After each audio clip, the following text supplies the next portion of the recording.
Students, welcome back to our YouTube channel service study. बच्चों, आज मैं आप सभी के लिए एक नई वीडियो लेकर आया हूं जो कि क्लास 12th फिजिक्स के फर्स्ट चैप्टर की नेक्स्ट वीडियो है, Coulomb's law in vector form. जैसा कि यदि आपने मेरा प्रीवियस वीडियो देखा होगा तो उसमें हमने कूलम्स लॉ की बात करी थी और आज हम उसी कूलम्स लॉ को वेक्टर फॉर्म में पढ़ेंगे। तो आज का टॉपिक क्या है हमारा? कूलम्स लॉ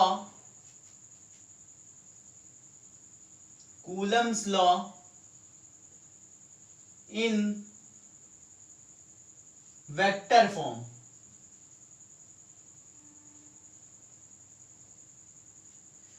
अब कूलम्स लॉ क्या बताता है? दो पॉइंट चार्जेस के बीच में जो फोर्स होता है उसकी बात करता है कूलम्स लॉ, और फोर्स हमारा वेक्टर क्वांटिटी है तो इस वजह से हम इसका वेक्टर फॉर्म भी पढ़ लेते हैं, ठीक है। और ये इंपॉर्टेंट टॉपिक भी है आपके बोर्ड एग्जाम की दृष्टि से। तो कूलम्स लॉ का फाइनली एक्सप्रेशन क्या आया था स्टूडेंट्स?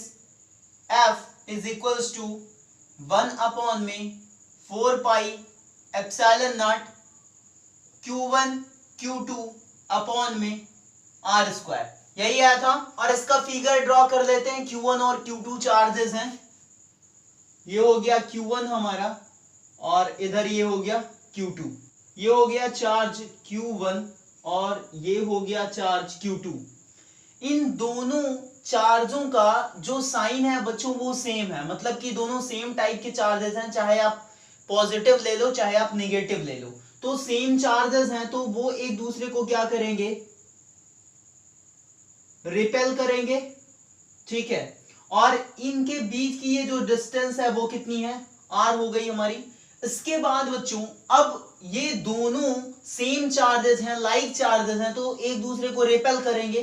तो ये जो फोर्स लगाएगा कुछ इधर लगाएगा, ठीक है। हमने बताया था कि यहाँ पे जो फोर्स लगेगा वो अलोंग द लाइन ज्वाइनिंग लगेगा, मतलब कि इस लाइन पर ही फोर्स लगेगा। तो ये इधर हो जाएगा और ये इधर हो जाएगा, ठीक है।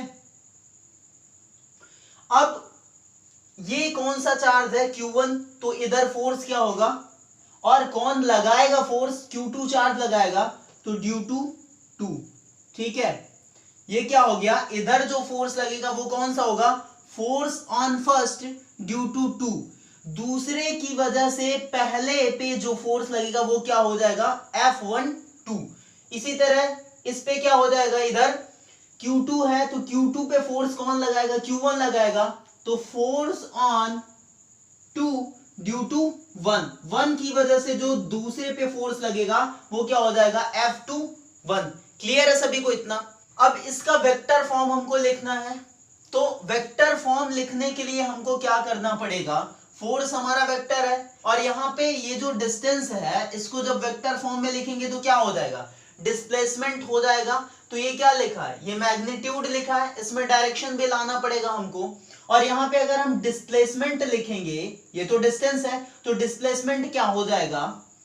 अगर इधर से इधर जाएगा, इस साइड से इस साइड, ठीक है, Q1 से Q2 की तरफ, ठीक है, Q1 से Q2 की तरफ, तो फाइनल क्या हो गया? Q2 और इनिशियल क्या है? Q1, मतलब कि फाइनल क्या हो जाएगा? R2 और इनिशियल R1। तो क्या होता है डिस्प्लेसमेंट? फाइनल माइनस इनिशियल, तो फाइनल क्या है? R2 और इनिशियल क्या हो जाएगा? R1 वेक्टर में, ठीक है। ये डिस्प्लेसमेंट हो गया। ये किसके लिए होगा बच्चों? R2 vector minus R1 vector, ये होगा हमारा F21 के लिए, ठीक है। क्योंकि यहां पे क्या है? 2 की तरफ हम जा रहे हैं और 2 पे फोर्स कौन लगा रहा है? 1 लगा रहा है, तो 1 से 2 की तरफ जा रहे हैं। फाइनल हमारा किधर है? 2 की तरफ है, तो ये R2 माइनस R1 किसके लिए हो जाएगा? F21 के लिए, इधर। और इधर के लिए क्या हो जाएगा बच्चों? इधर के लिए हो जाएगा हमारा इनिशियल क्या है? R2 और फाइनल क्या है? R1। तो क्या हो जाएगा? फाइनल माइनस इनिशियल मतलब R1 फाइनल है हमारा, माइनस इनिशियल क्या हो जाएगा? R2, ठीक है। तो R1 माइनस R2 जो होगा वो किसके लिए हो जाएगा? F12 के लिए। तो यहां पे हम कूलम्स लॉ को वेक्टर फॉर्म में अब लिखते हैं, तो सबसे पहले हम इसकी बात कर लेते हैं F12 की।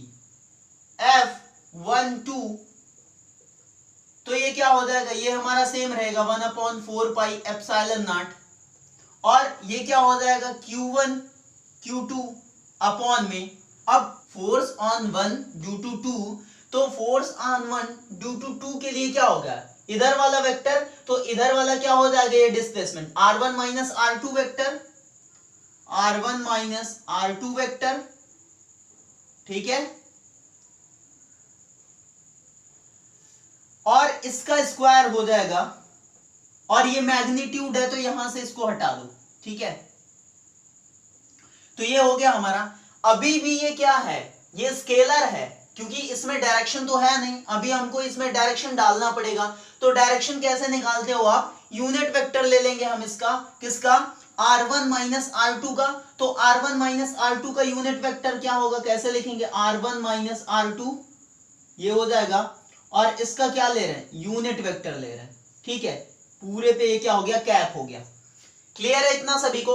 इसके बाद इसको लिख दो आप, के लिख दो, ठीक है, क्यों बार बार लिखोगे, तो ये क्या हो जाएगा Q1 Q2 अपॉन में, अब ये क्या हो जाएगा, ये तो सेम रहेगा r1 माइनस r2 मॉड में का स्क्वायर, और बच्चों यूनिट वेक्टर को आप कैसे लिखते हो, मान लो कि आपके पास एक यूनिट वेक्टर है a, तो इसको क्या लिखते हैं, वेक्टर a अपॉन में मॉड ऑफ a, यही लिखते हो, तो इसको इस फॉर्म में कन्वर्ट कर लेते हैं, तो क्या हो जाएगा r1 vector minus r2 vector upon में mod of r1 minus r2।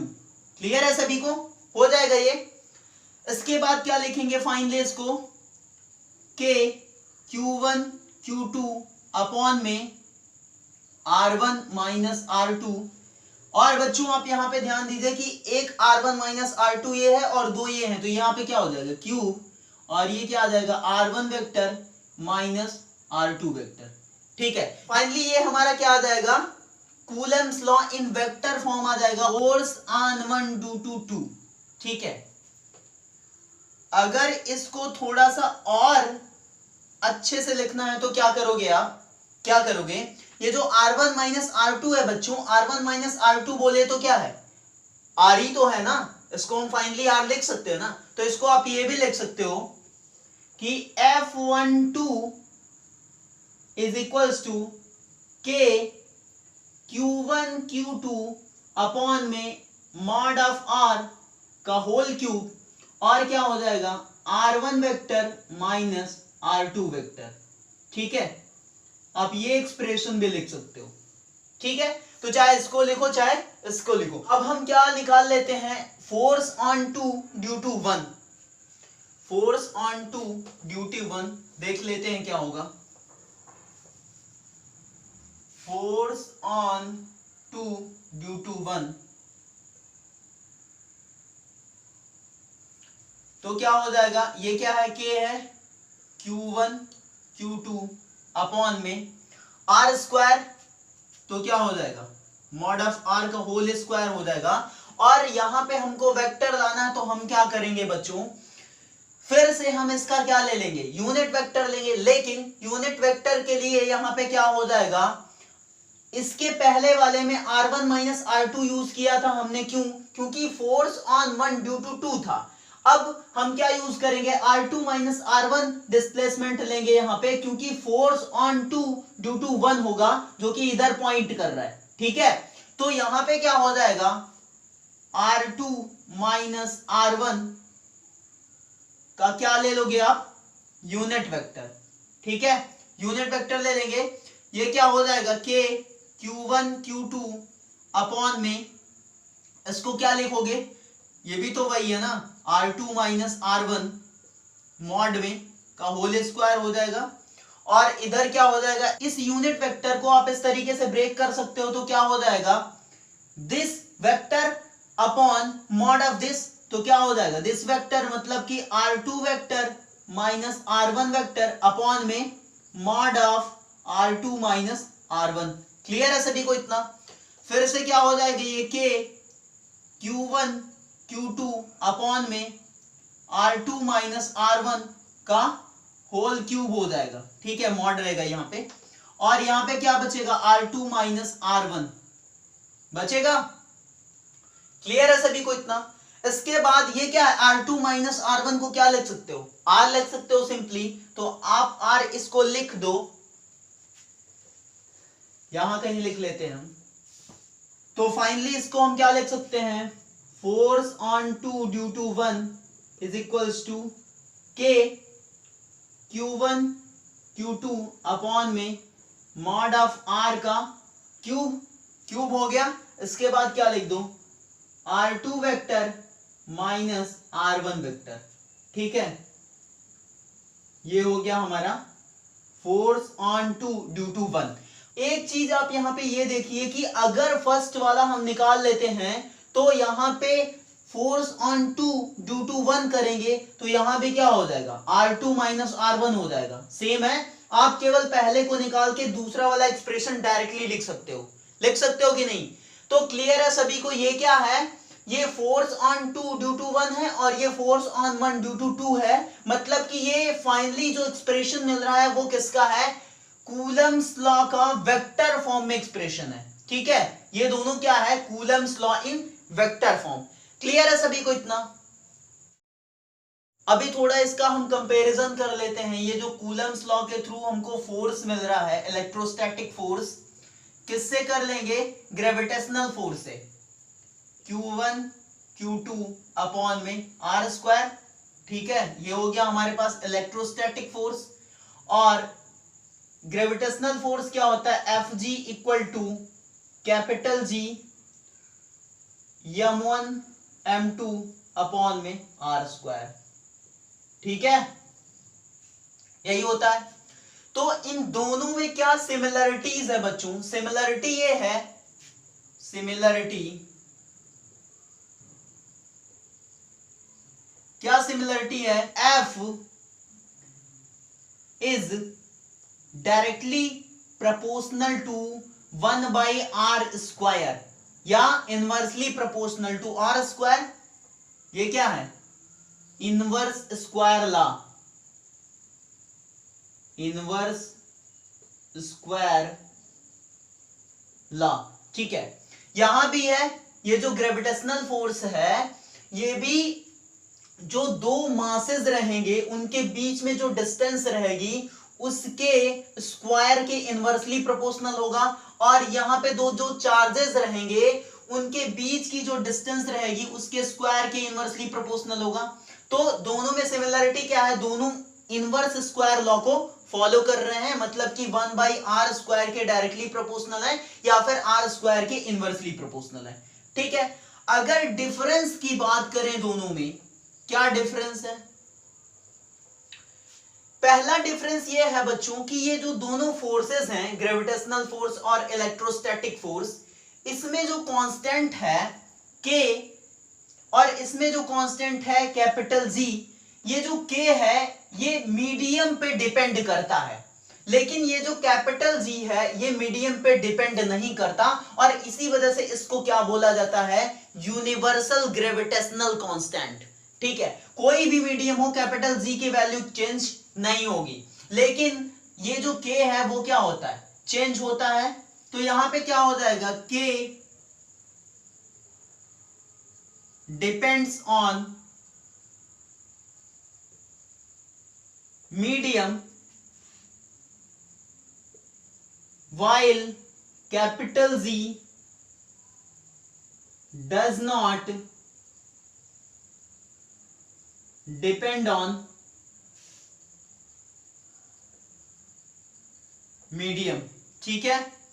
दूसरा डिफरेंस क्या है दोनों में बच्चों, कि जो इलेक्ट्रोस्टैटिक फोर्स होता है वो कैसा होता है, अट्रैक्टिव नेचर का भी होता है और रिपल्सिव नेचर का भी होता है, लेकिन जो ग्रेविटेशनल फोर्स होगा वो केवल और केवल अट्रैक्टिव नेचर का होता है, ठीक है। तो F, इसको E लिख लो आप, electrostatic force, Fe is either attractive or repulsive, ठीक है। Fe मतलब electrostatic force is either attractive और repulsive in nature, while Fg is always attractive